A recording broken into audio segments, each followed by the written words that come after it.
Okay sir, magandang hapon po. Welcome po dito sa Sining Pilipinas na matutunghayan dito sa Media House Express. Magpakilala po tayo sir.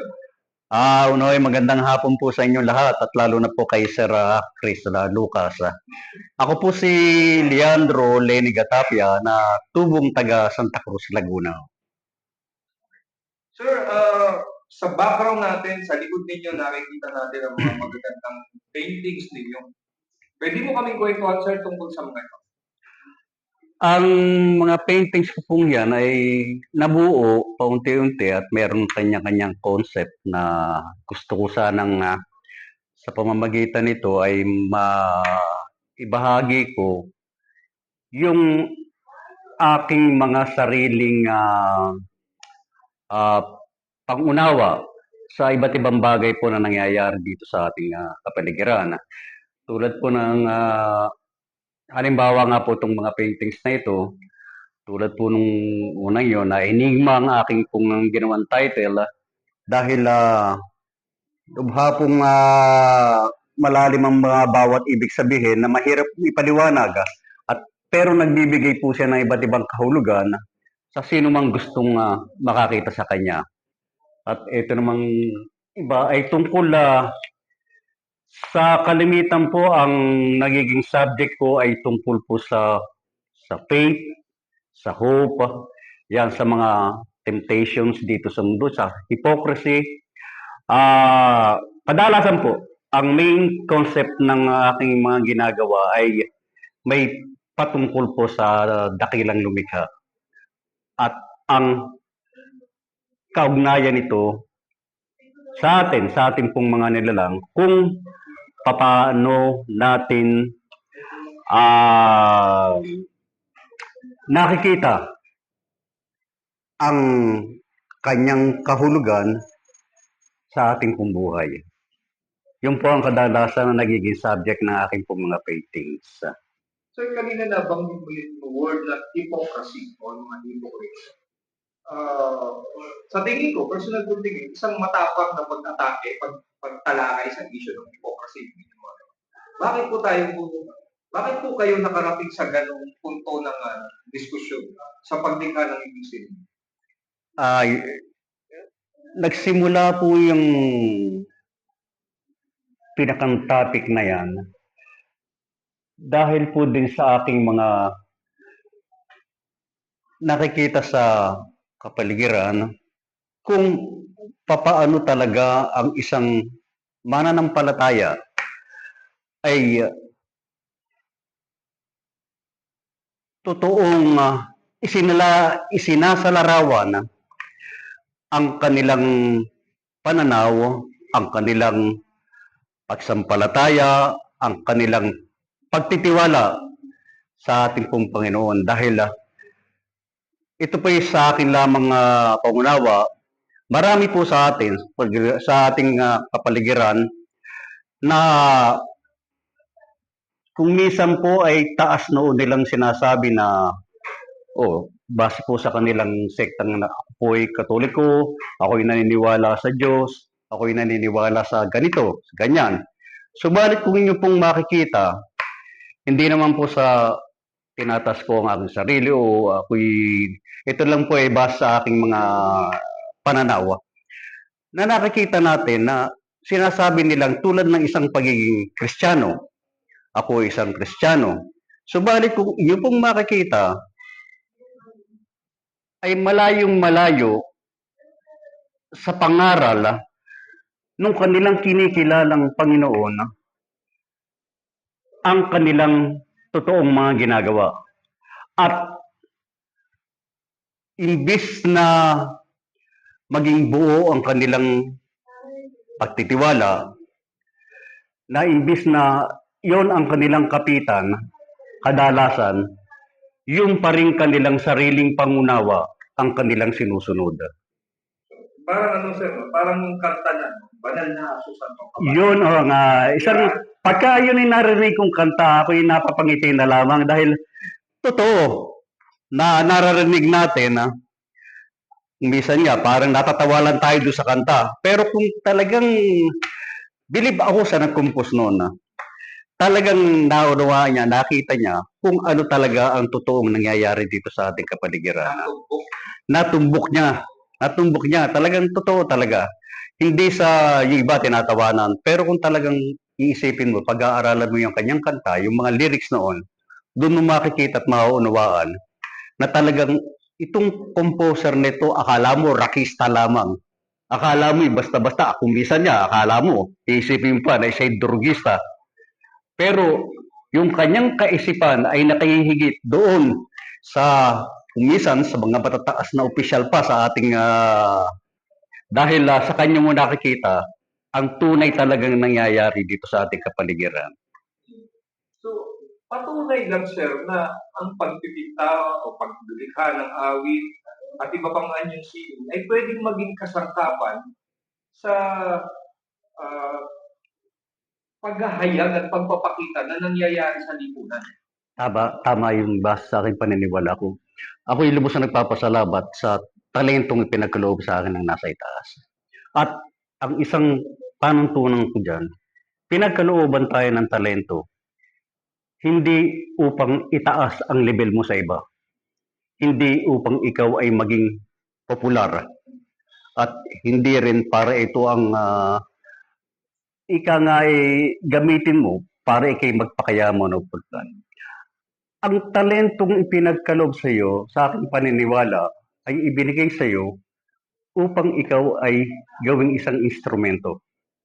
Kung papaano sa pamamagitan ng talentong ito ay maipakita mo ang kagandahan ng pagkakalalang sa mundo, ay ipakita mo, minsan nga, yung mga kabutihan ng kapwa nating tao dahil totoo naman na meron pa rin talagang ganyang pangyayari.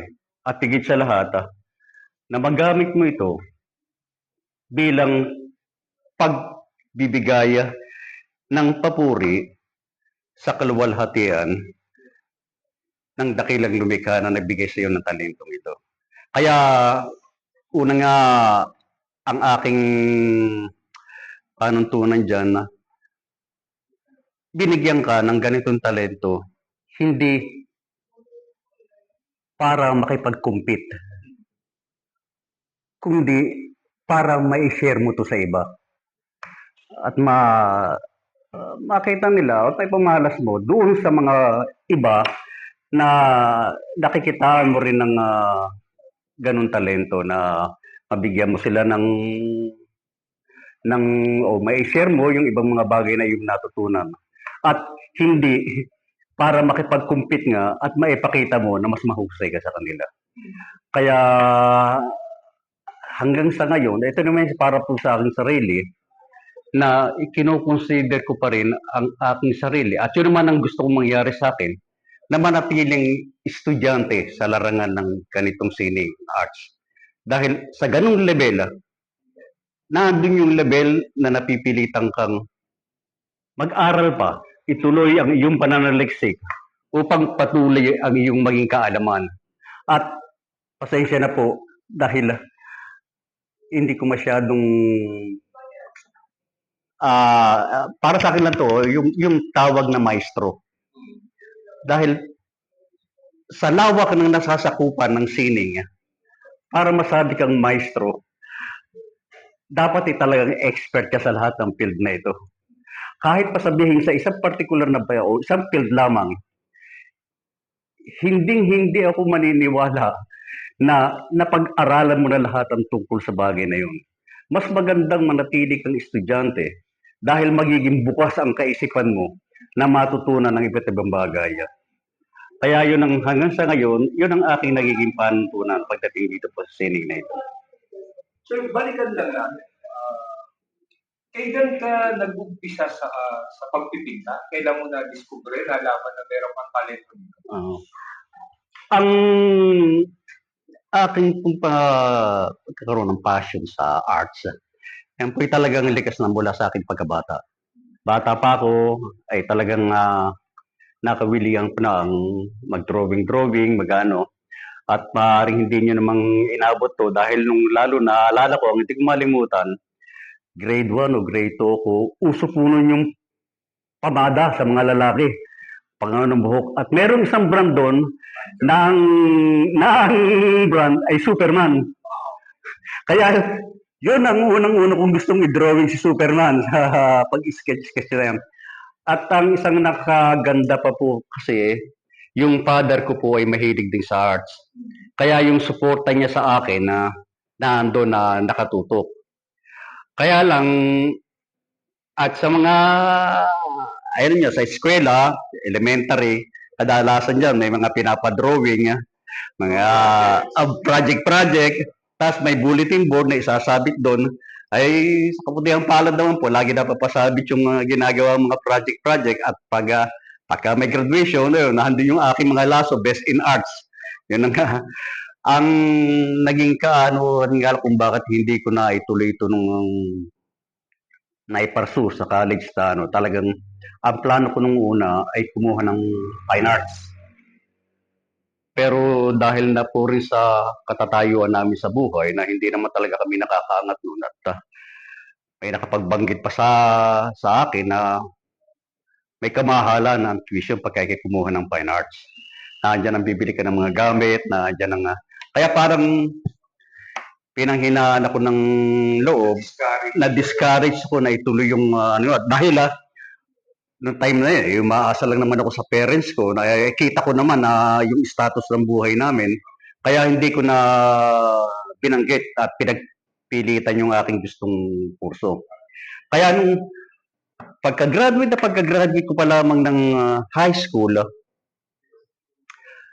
nag-working student na ako. After a week, after graduation, 1 week after, nag-working student na ako at tumigil muna ako ng isang semester dahil idalok ako ng isang pinsan ko na ang trabaho niya nasa Mindanao, Balay-Balay Bukid, no, sa mining firm. Siya ang general superintendent, sabi sa akin, sige, kung gusto mo, dadaling kita ron. Pero pansamantala, dito ko muna sa main office, magtrabaho bilang draftsman.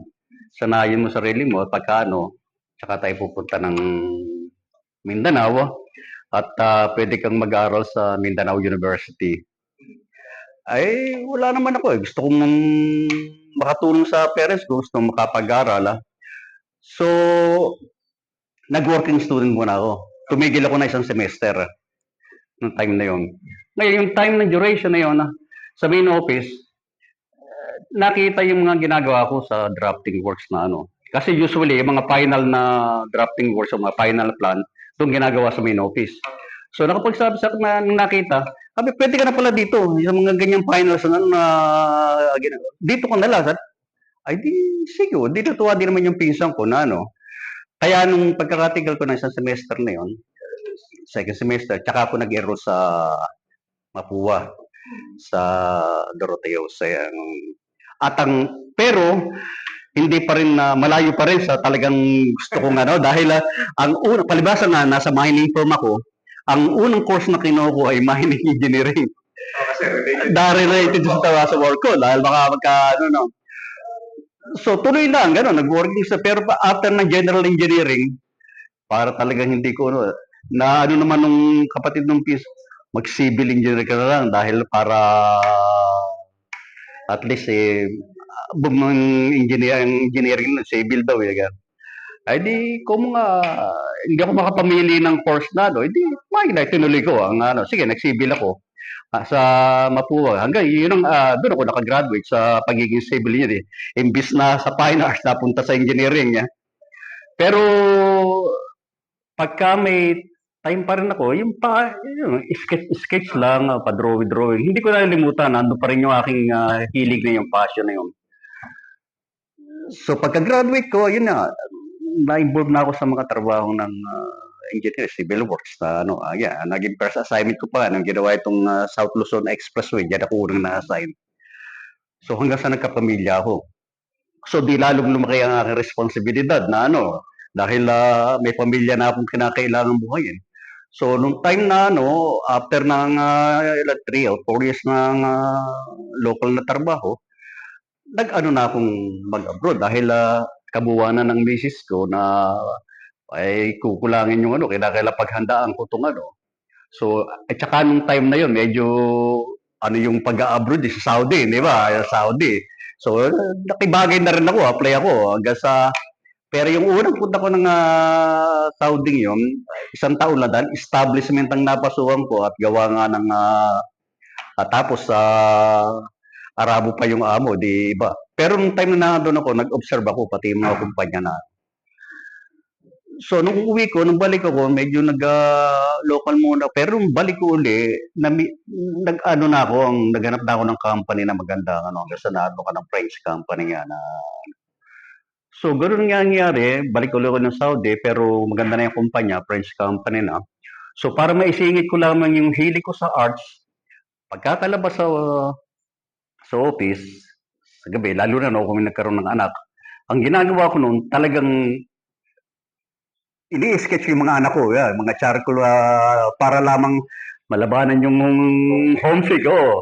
So, gamit Para mo may yung mga outlet. pictures. Mm. Mga pictures. Hanggang sa lumaki kaya sila. Pare-pareho may mga charcoal pa. Pag nakikita ko nga yung mga iba, yung mga year na ginawa ko noon, andyan ang 1992, 99. Kasi talagang paglipas na ka, bagamat ako'y na-involve sa ibang field, sa engineering, talagang hindi nawala yung passion. So nagkaroon lang uli ako ng time na, kaya hindi ako nakapag-full time. Kaya yung, yung ibang mga kasama ko sa trabaho, mga natutuwa sila dahil minsan sila ang ginagawa ko, pinipin ko, tini-sketch ko. Oo, kaya mga tuwang-tuwa, mga ganyan. Yun lang.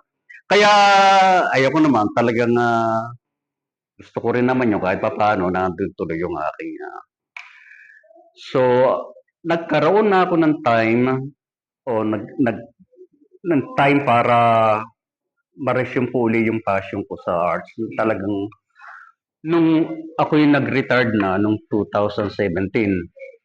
Wala na, recently nung bago magano. Ang akala ko makapag full time na ako dahil oo, artist retain.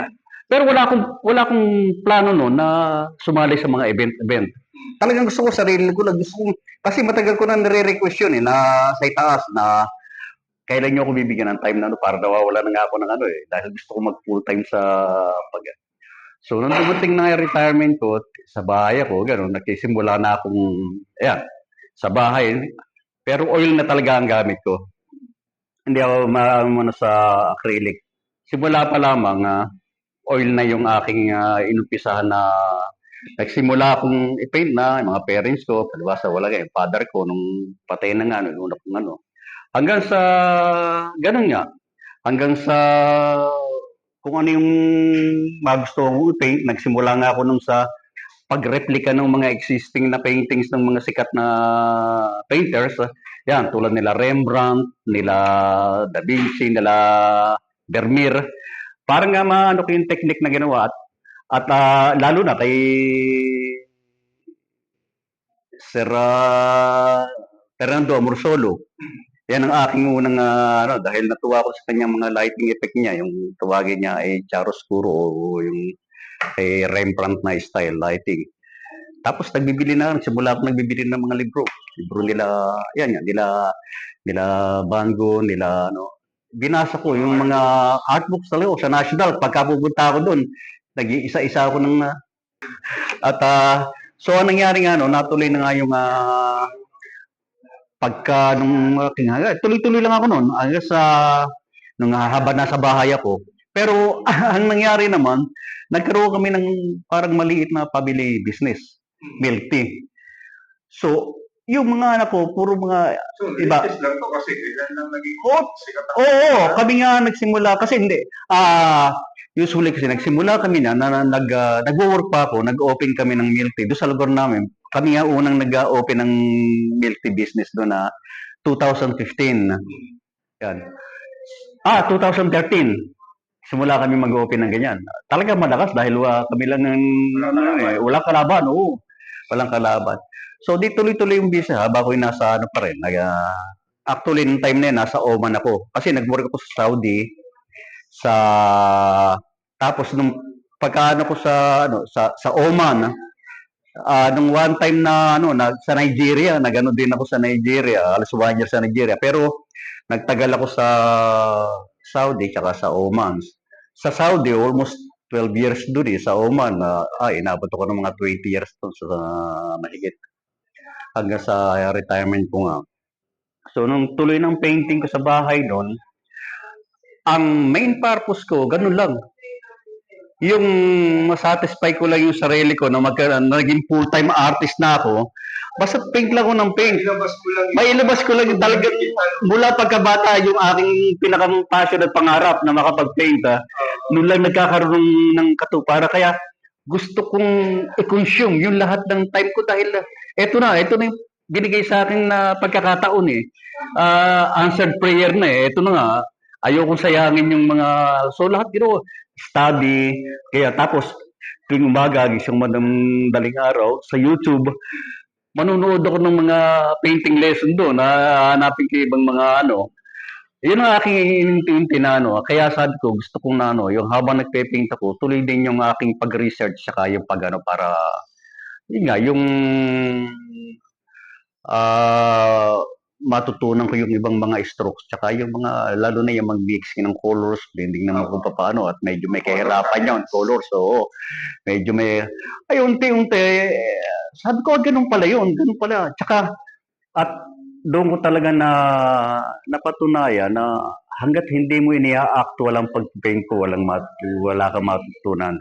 Hindi pwedeng puro aral lang, puro study lang. Kinakailangan i-apply mo para matutunan mo. At saka, so, palibasa, starter, bigay ka. Although, talaga nagdodrawing ka. Pero pagka yung naka-actual na involved ka na sa ganyan, yung unang mga paintings mo, actually, nung time na yun, talagang yung satisfaction mo, para ba talagang masterpiece yung ginawa mo talaga, yung masaya ka pagka nakakatapos ka ng isang pyesa, para bang ang pakiramdam mo napaka-perfect nung ginawa mo na tapos hanggang sa unti-unti nga tuloy ang aking at ikaw na rin mismo makakapansin sa sarili mo na pagkahabang nag-i-improve ka, may natutunan. At babalikan mo yung mga dati mong ginawa. Doon mo makikita na marami kang gustong i-adjust. Na wala na yung makikita mo na, naku, ko. Doon mo masasabi na, marami pala akong mali dito, marami pala akong Kaya, pero, hindi ko ginalaw, hindi ko yun. Dahil gusto ko makita, pagka yung binabalikan ko yun, gusto ko yung, gusto ko makita yung development yun, tsaka yung progress ng pagkakaano mo. Tsaka nung una, yun nga, ang naging ko, yung mag-replica o mag-imitate yung mga dating famous na arts, yung mga ganyan. Tapos yung mga ordinary subject lang. Pero lately, medyo nagbabago na. Ako na mismo nakakaramdam sa sarili ko na pag nagpe-paint ako, tulad ng mga dati ko nagpe-paint, pag titingnan ko, maganda ang pagkaka-paint, pero hinahanap ko yung message. Okay. Yung mensahe. Oo. Anong silbi? Anong gusto mong ito kausap ko sarili ko pagka anong gusto mong ipakita dito sa painting mo? Basta't makapag-paint ka lang, ganyan. Wala ka bang, sarili ko, wala ka bang gustong yung sarili mo na gusto mong i-express? Na actually, kahit hindi mo masabi, pero sa pamamagitan ng painting mo, na i-express mo yung gusto mo. Sa kadalasan nga, sinasabi ko nga sa iba, sakaling mag-paint kayo para pagka kayo may naiisip pagka kayo nag-paint, huwag yung galing dito, padadaanin nyo rin sa kamay, hawak yung brush, diretso sa canvas. Padaanin nyo rito. Padaanin nyo. Galing dito, padaanin nyo rito, tsaka nyo i-paint. Doon mo makikita na nagkakaroon ng buhay yung mga pinipaint nyo. Nababago ang message. Tsaka nagkakaroon sir ng parang social relevance. Makikita mo, tsaka yung bandang huli, pagka yung minsan makikita ko, daming ito, hindi naman sa ayoko magsalita ng ibang yung mga existing na maraming magagandang mga paintings, maraming magagandang yung mga porte nila, yung mga lalo yung mga viable na ngayon, ng mga materials na ganun. Ang para sa aking sarili kasi, tinatanong ko yung Ang naitatanong ko, hanggang kailan magtatagal yung painting na yun? Yung ano ang gusto niyang iparating na kaya nga sa bawat painting na ginagawa ko ngayon, ang focus ko hindi sa pangkasalukuyan lang eh. Ang purpose ko hangga't maaari sana mag-exist hanggang sa susunod na generation. Lalo na yung maipakita ko sa makikita ng aking mga kaapu-apuhan, kaano-anuhan ng gaano. Eh, ganun ang aking pananaw ngayon sa pag nakakita ko ng ibang mga, ito man sarili ko lang opinion, yung ano, kasi ibang mga artist, makita mo, parang nagde-demo pa sila, yung paspasan yung kanilang pagpipaint. Makita mo. Speed painting. Oo, ay ano yan, ano ko naman, hindi naman sa inalan, respeto ko naman yung kanilang ano. Ang naitatanong ko lang, ano ang gusto mong iparating sa ganung sitwasyon? Gaano mo kaano yung arts na gusto mong maipakita na ganun kabilis kang magpinta tapos may image kang may ano. Anong ang gusto mong Sabihin. sabihin? Yung art mo o yung sarili mo? And, kaya ayokong ano, dahil sarili ko ng opinion lang na ano naman, kung yun ang pananaw nila, di okay lang naman pagka Kanya-kanya naman, di ba? kanya-kanya paniniwala yun. Ha? Ito mga oil. Oy, lahat, majority na aking ano, oil. Minsan lang akong sumusubok ng acrylic pagka yung ako nag-abstract. Pero minsan may time pa rin na hindi ko pa rin mapigilan yung sarili ko Sa oil. sa oil. Kaya may mga portion na pinapatungan ko uli ng oil. Eto, kung mapapansin nyo ito, nagsimula ako sa acrylic dito. Lumipas, pag titingnan ko, lalayo ko, titingnan pag ko. Parang hindi ako masatisfied. Kaya ang nangyari ko dito, pinatungan ko yung kabuuan ng oil uli. Saka may iba't ibang, may kanya-kanya tayong hilig, may kanya-kanya tayong ano, kasi na nagkataon lamang na sa oil, nakukuha ko may blend na gusto yung pagpipaint ko, at kahit kinabukasan, hindi natutuyo na ano. Oh, yung iba naman, komportable sila sa paggamit ng acrylic. Yan may kanya-kanyang ano lang naman yan, na choice na ano, nga doon sila satisfied, portable. So, okay lang naman yun. Kaya sa ngayon na no ako nagsimula, kaya naman ako napasali naman sa mga event-event. Katong kay Sir Tom nga, nung siya meron siyang gallery sa lugar namin, sa Metro Central. Nang minsan napagawi ako doon, nagkakwentuhan kami at naipakita ko sa kanya yung mga aking mga ginawa, mga aking mga paint. Sabi ko, ito, nagpe-paint lang naman ako sa bahay. At ito lang naman, ang gusto ko lang naman na palipas yung oras, yung gawa ng passion ko sa ano. Hanggang sa dumating ang time na inimbitahan niya ako na mag-event kami, so medyo art exhibit sa kanyang ano. Ay medyo na-excite naman ako dahil nung time na yun, napilit ako na, sige ka ako, subukan natin. Ipapakita mo na sa iba yung Oo, total, may mga gawa na ako, may mga nakaano. Actually, nagawa pa ako ng malalaking nga, puro kay, naging concept nga, no, puro kay Amor Solo.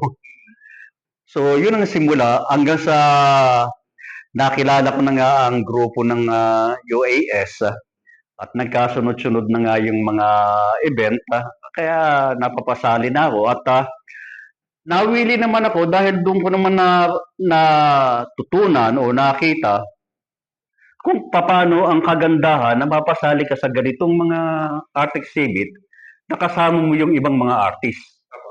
Dahil may kasabihan nga na para bang nag-uusap kayo sa isang lengguwahe lamang.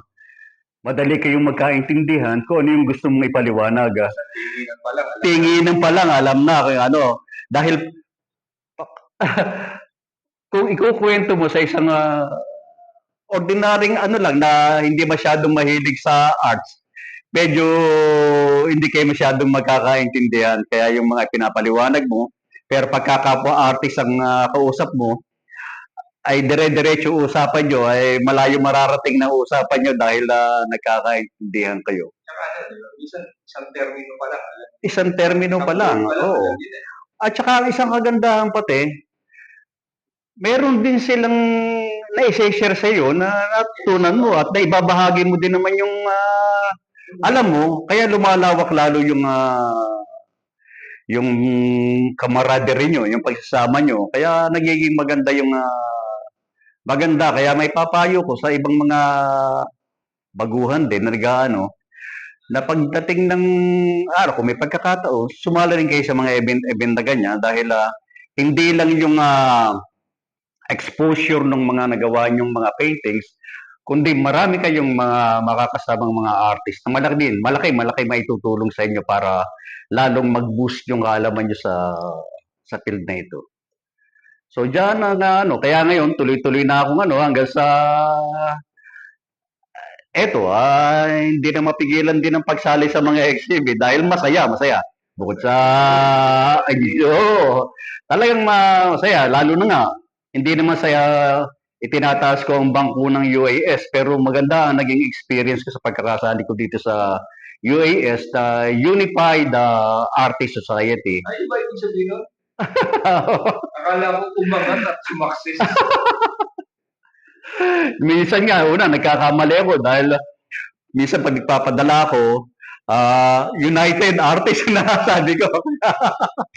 Kaya, maganda yan ang may ko sa inyo. Kaya ngayon, happy ako at yung stress nyo nawawala, yung parang nagiging panatag yung isip nyo, yung kalooban nyo. Pagka kayo nagpipaint at pagka kayo nakatapos ng isang pyesa, para bang napakaluwag sa loob nyo yung dipas na yung pagod nyo, nababaliwala lahat. Kaya pagka kayo may hilig sa ganito, tuloy nyo lang at ayos lang yan.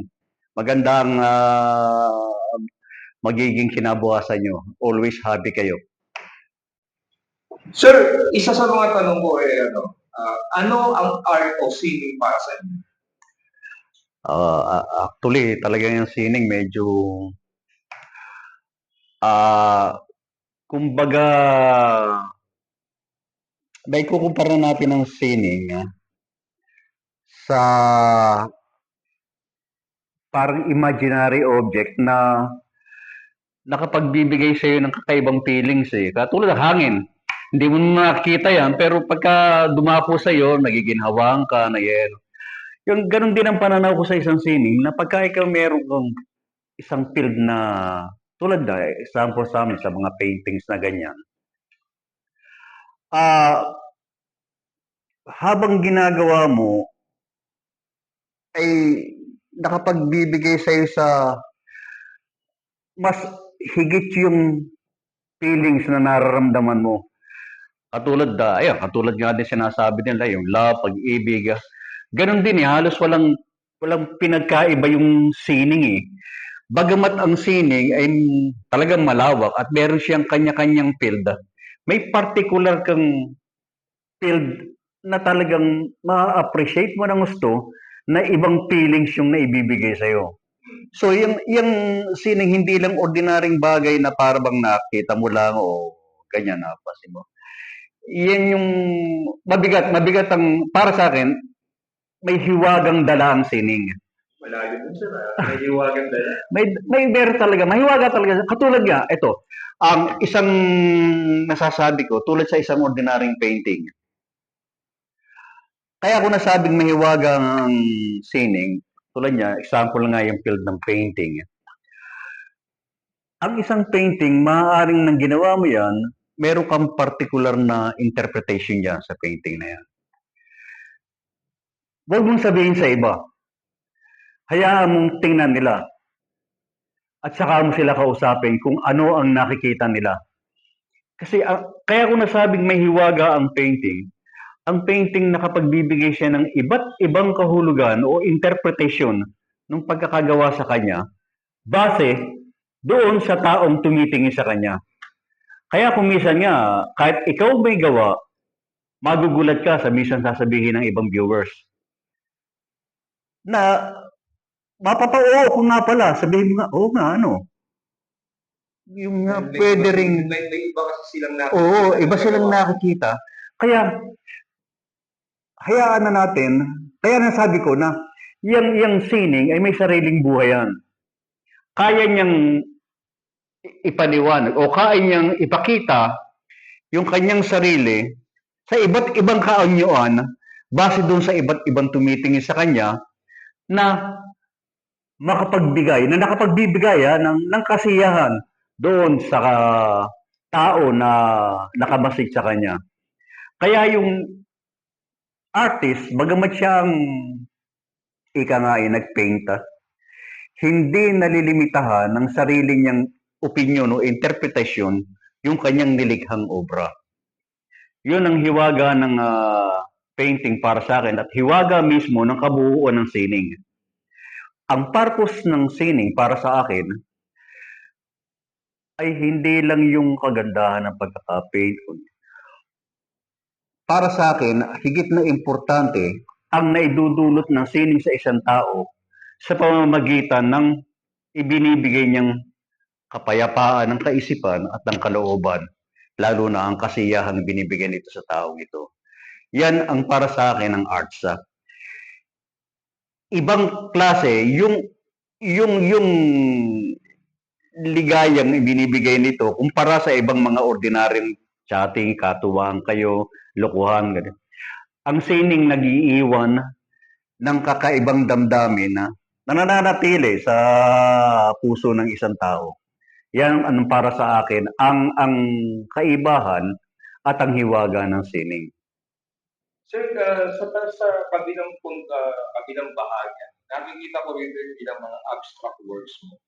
So, meron kang realism, representational, then meron ka rin abstract. Ano ang nagtulak sa iyo na subukan ang abstract mula sa realism works? Yun nga, tulad nga na nabanggit ko, isang bahagi yan. Kaya ako gustong manatiling estudyante. Ayokong magkaroon ng sariling o nakapokus ka lang sa isang concept o sa isang technique lang o sa isang medium na kaya ako gustong manatiling estudyante dahil na-appreciate ko rin yung ibang ibang style o technique o ano. At gusto ko rin namang matutunan na ayokong pigilan ng sarili ko na unang-una nga nagtatanong nga sa akin yung iba kung anong style daw ang aking sabi ko wala akong sa ngayon, ayoko pa mag-focus na mayroon ako sariling style para ma-identify na yan, gawa ni ano yan dahil ganyang style. Ayoko kasi gusto ko maging open yung ako dahil kung minsan nakakaisip ka ng isang concept na hindi applicable yung style na ginagamit mo. Na mas mapapaganda mo pa yun pagka ibang format ang gagawin mo na kaya yun ang sa ngayon, kaya sinasabi ko, wala, ako tuloy pa rin ng aral. Tulad sa abstract nga. At ang isang gusto kong gawin nga din, yung combination ng abstractionism sa realism. At kung may bimix ko pa yung surrealism, ayos lang. Lalo yun, yung una, sinisinimulan ko na kasi sa combination ng surrealism at realism. Magandang i-combine yung dalawa although na doon. Tapos, nga, pagka na-develop ko pa nga yun, nung maisising ko pa yung portion na may abstract portion siya, okay lang. Kasi ayoko i-limit sa isang particular na sabihin na, hindi ko pwedeng samahan ng ganyan. Gusto ko pa mag-explore ng kung paano mo ang importante lang naman kasi sa akin yung mai-deliver ko yung message ko na hindi kontrolado na isang style lang. Kung kinakailangan paghalu-haluin ko, okay lang. Hanggat mai-deliver ko yung message na gusto kong Basically, sir, sinasabi mo na ayaw mong makulong sa kahon. Kasi gusto mong mag-explore ng ibang estilo, ng ibang tulad yan, banggit mo na nga hindi ba't meron tayong tinatawag na comfort zone? Kumbaga sa ano yan parang comfort zone na ano yan, di ba? Kung tutusin nga, meron ng na-build up sa ano ko tungkol sa comfort zone. Matagal ko na rin gustong i-paint Kaya lang, naipon, ang dami nang nagkakaroon ng ibang commitment kaya minsan hindi ko katulad nga nito itong Faith, Hope and Love na aking matagal ko nang naisip na concept yan. Ngayon lang ako nagkaroon ng pagkakataon na nandun lahat sila, ipon-ipon. Kaya naglagay na ako ng sariling compartment sa utak ko para ipunin lahat yung at unti-unti ko na lamang inuhukay para kung may chance ay doon ko na lamang ipinipinta. Sir, alam ko opening ng inyong group show ngayon sa UAS Gallery. Pwede mo kaming kwentuhan tungkol dito. Oh, actually, itong aming art exhibit na ito, parang urong-sulong siya nung una eh. Una, alam niyo itong yung grupo ng UAS, mga tukso po yan sila. Lagi kang pinipilit. Matagal na akong hinihirita na mag-solo exhibit. Ay, sabi ko, ay, ako na rin ang nag-gauge sa sarili ko. Ako na rin ang minsan din ika nga nagko-quality control. Sabi ko, parang hindi pa napapanahon. Gusto ko pang mag-explore, mag-aral para ibang para ika nga, mag-solo exhibit. Maaaring, eto, tulad halimbawa nitong aking mga pyesa rito, mapapansin nyo na hindi ko inilimit sa isang concept lang o aspect lamang o isang hinaluan ko ng iba't ibang nandiyan ang realism, nandiyan ang abstract, nandiyan din ang portraiture. Dahil gusto kong sa ngayon na ipakita na nandun pa ako sa stage talaga ng pag-aaral, na tuloy-tuloy na pag-aaral sa iba't ibang konsepto. Yun ang gusto kong maipakita. Kaya nga itong opening namin ito, pasalamat din ako sa aking mga kasamahan dito. Narito si James Joseph Garcia na kanyang ang ang pinakang focus niya diyan, makita nyo pagka mga vibrant colors, diyan ang kanyang pinakang forte niya. At yung aking isang kasamahan din na si Ferdinand Sanchez na talagang mabigat ang ginagawa dahil yung kanyang mga pyesa literal na mabigat. Literal na mabigat. Talagang kaya pag nakita nyo ay maiisip nyo na wala sa bahay niya wala kayong makikitang kalat na kung ano-ano kahit nga yung mga sipilyo na gamit na. Hindi nyo makikita sa basurahan nyo kundi makikita nyo sa kanyang mga pyesa pinagagawa. Makikita nyo naman ang mga resulta talagang pang international ang dating na hindi basta-basta talagang panderby ang mga at mga gawa din naman ni Joseph Garcia ay kayo na ang bahalang humusga kung gaano talaga mga kahuhusay itong aking mga kasamahan dito mga artist.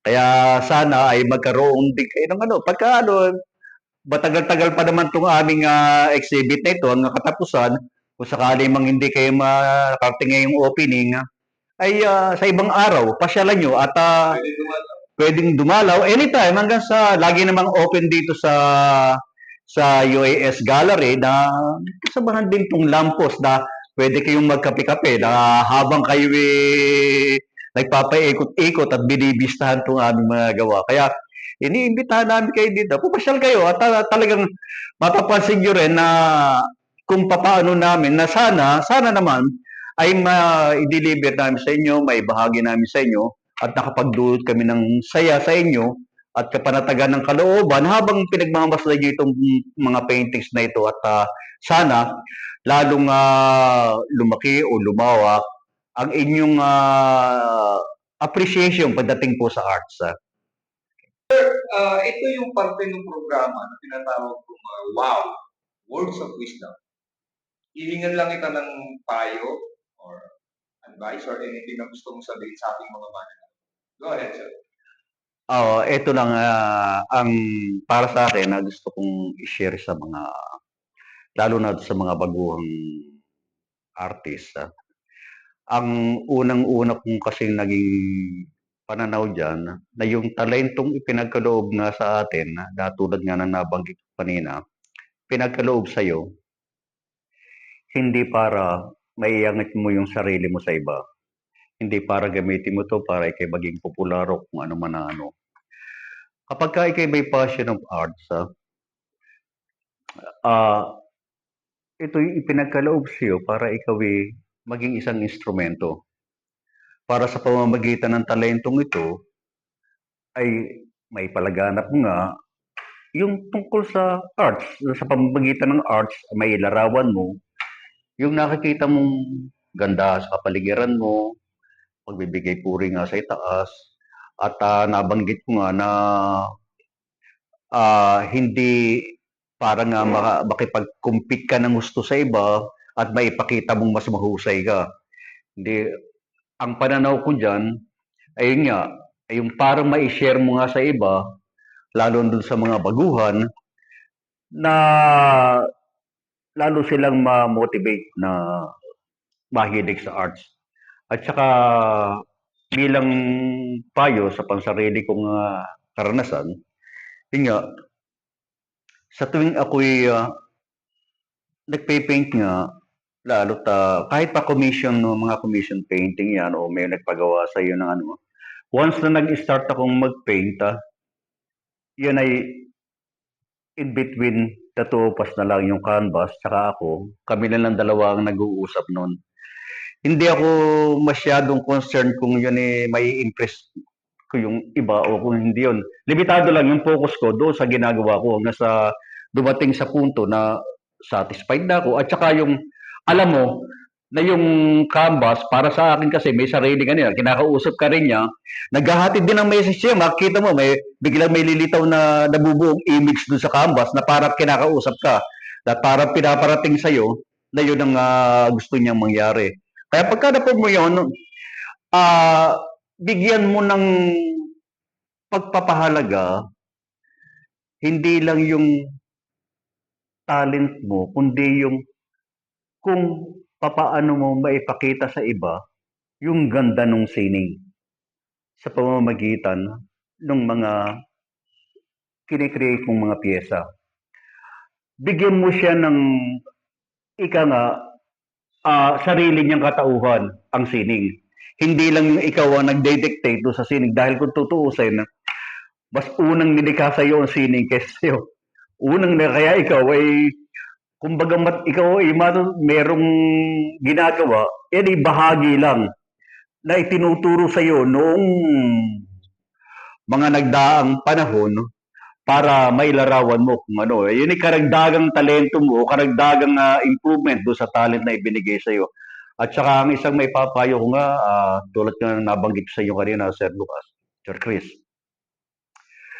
na once kayo, sa oras kayo nagpe-paint na ganyan, kung ano man ang naiisip niyong concept, pagka gusto niyong i-paint, huwag yung galing dito ay padadausin nyo na padadaanin nyo na lang direkta rito sa kamay nyo, direkto sa brush, hanggang sa mailarawan nyo sa canvas. Kung maaari sana, ang may papayo ko lamang, na once na may naisip kayo dito, sa concept nyo, padaanin nyo rito, sa puso nyo, sa dibdib nyo.